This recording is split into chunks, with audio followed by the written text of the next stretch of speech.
right. Different venues are going to see it differently. But an off-premises grow as a matter of law isn't recognized until July of next year. I have a couple thoughts on the questions. I think the private club option, actually, I don't want to foreclose that. That is an excellent idea. You know, private clubs in this country have a long tradition in the state. It's ironic that we're following the state of Utah's model on alcohol, but we kind of are. You buy your subscription or membership in a private club. You know, that's something that I think we can defend in court. So that's the answer to that first question. And as to the second question about caregivers, as Mr. Cook says, the brunt of this bill does not kick in. The statutory and the caregiver restrictions do not kick in until July of 2011. So if you're proceeding under the caregiver route, chances are you can continue to do that, at least in the short term. My question is for Ron Corey. I'd like to ask a follow-up to for Mr. Cook, to the question that the pretty blonde-haired lady asked, and that is the one grow linked to two dispensaries. If all three entities are owned by the same company, wouldn't that comply?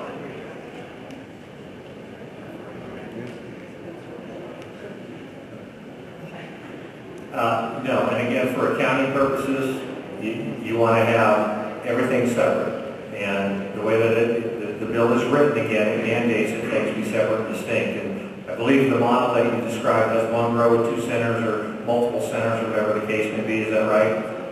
Now, if you have a physical location with a grow and you want to separate two and call one center one and the second center two, they're contiguous, whatever the case may be, that works. If Big Buzz has two locations, two branches, same name, same entity, same ownership, can't they supply both locations with the same grow? And the answer is no. And again, the reason for it is the 70-30 split. When you get down to the accounting for it, if you're using one grow, you set yourself up to fail from square one. My question for Rob Corey is, there's some municipalities that, such as Colorado Springs, that where we're going to see voter referendums to eradicate our industry. Is there any preemptive action that can be taken to curtail the vote before it gets to voters? And if the answer is no, what can be done after the fact, and what happens with the businesses while that's going on through the court process?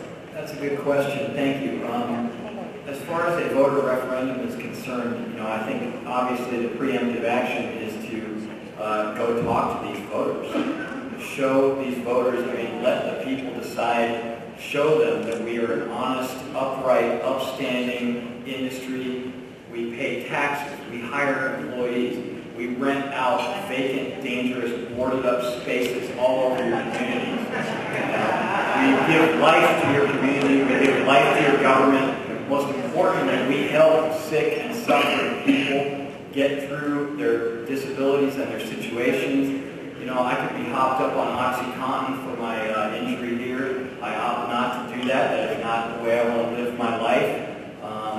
So that is the case we need to make to these people. We have an excellent case to make to these voters. So that is my first answer to the question.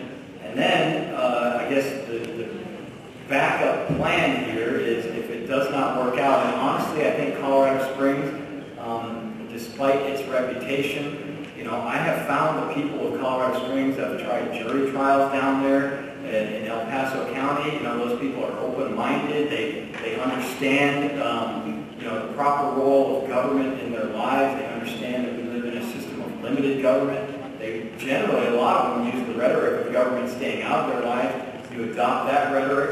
And by the way, if there's a campaign in Colorado Springs, I'm going to be there, 2 or 3 times to help the campaign, by the way. So if we don't win that campaign, and by the way, winning these campaigns is a major message to these city councils and county commissions who seek to ban us. We actually, nothing succeeds like success. And so if we win this campaign, that's the best message possible. If we lose, then we fall back on what we did to the city of city of Centennial, through its democratic process, or at least its representative government process, through its city council, opted to ban this outright, completely. And we went to a judge in Centennial and said, you know, Judge, this is a constitutional right. The city council cannot ban a constitutional right, despite their philosophy that it violated federal law. The judge agreed with us, and by the way, this is an Arapahoe County judge. Arapahoe County is not known as a hotbed of marijuana acceptance in Colorado. This is a suburban, white bread, law and order county, and a lot of judges, reflect that mentality. So we do have a legal backstop, but don't give up on the people of the state of Colorado. Don't give up on the people of El Paso County or Colorado Springs. You know, they can be persuaded. Marshal your resources and fight that issue. But if we lose, then we've got the courts to back us up. So while we're in court, assuming you don't prevail, is there any kind of restraining order that can be implemented? Yes, there is. Exactly in the city of Centennial case, we obtained a preliminary injunction at the outset of the litigation that allowed our client to, what the judge did was he said the city of Centennial's ban that is based on federal prohibition of marijuana cannot stand, so he enjoined that mentality. Unfortunately, the city of Centennial was devious enough to then enact a moratorium and then try to zone our clients out of existence. And unfortunately, in Centennial, they were successful at that strategy.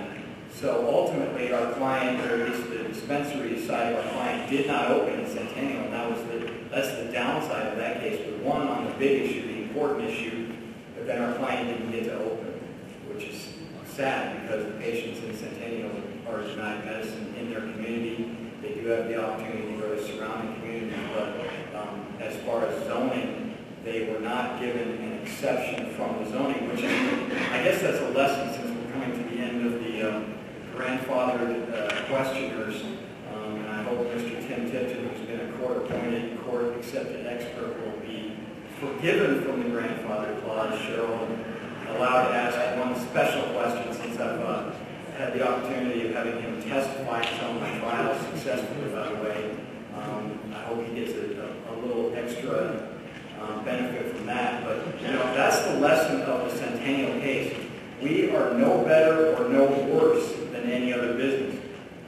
We should not be discriminated against. We should not be shut out completely of American life. But at the same time, we should not be given special preference over other businesses or over other people. So, and we're not asking for that. All we are asking for, in my opinion, is to be treated equally. We're not asking to be treated worse, certainly, when we are treated worse, and we are treated worse a lot. We're there to fight that. But, we're not asking for special treatment either. And that's the lesson of that case. One other thing I would point out too, having done a lot of work down in Colorado Springs, every time the city council meets in Colorado Springs that has a discussion about anything to do with the industry, we have 150, 200 people show up.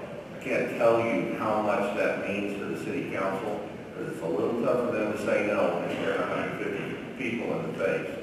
So being united, being on top of what's going on, watch your politicians. If there's something going on, get your people there, make sure that they understand what your position is, and tell them honestly, openly, that you deserve to be heard, number one, and that this is an industry that deserves respect. And I think what you'll see is that you can have a lot of this stuff off.